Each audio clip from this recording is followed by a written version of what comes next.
suis le docteur Odile Bagot, gynécologue, et la question qu'on me pose aujourd'hui est de savoir si des kystes sur l'ovaire, c'est grave, c'est dangereux. Tout dépend de votre âge et du type de kyste qu'on aura diagnostiqué. Alors, des kystes de l'ovaire, il y en a de toutes sortes. Il y en a des gros, des petits, des solides, des liquides, des bénins et des méchants.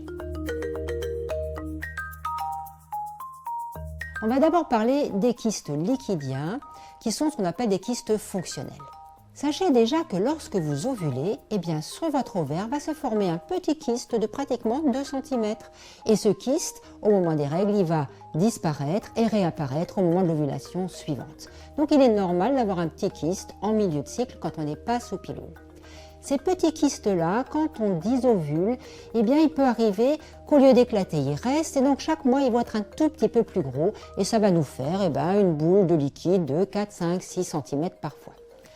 En général, on arrive à faire régresser ces kystes tout simplement en bloquant votre ovulation. Si le kyste n'est pas liquidien, à ce moment-là, on va faire face à un kyste solide dit organique. L'échographie n'est en général pas suffisante pour réussir à caractériser ce kyste. On vous prescrira soit un scanner, soit une IRM. Et déjà, avec ces examens complémentaires, on aura une petite idée de la nature de ce kyste. Alors, dans les kystes bénins, c'est-à-dire ce qui n'est pas du cancer, on en a 2 qui sont particulièrement originaux et qu'on connaît bien. On a le tératome kystique ou kyste dermoïde. Ce kyste dermoïde, vous savez ce qu'on trouve dedans?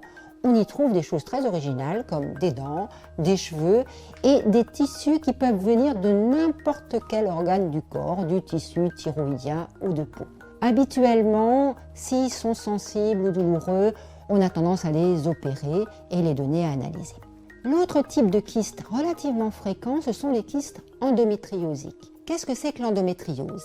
Dans l'endométriose, le tissu qui tapisse l'intérieur de l'utérus va migrer ailleurs et dans notre cas, ce sera sur l'ovaire. Et tous les mois, alors que les règles vont s'écouler vers l'extérieur, dans ce kyste endométriosique, il y a du sang qui va se former.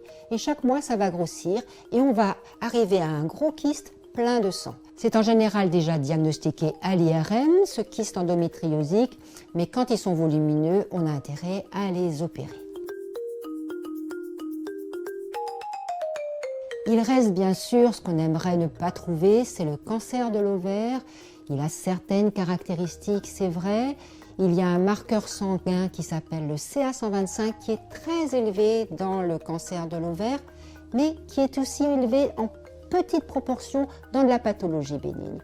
Donc si on fait là le diagnostic ou si on a une suspicion de cancer de l'ovaire, bien sûr, on va vous opérer rapidement. Voilà, j'espère que toutes ces informations vous seront utiles et je vous dis à très bientôt.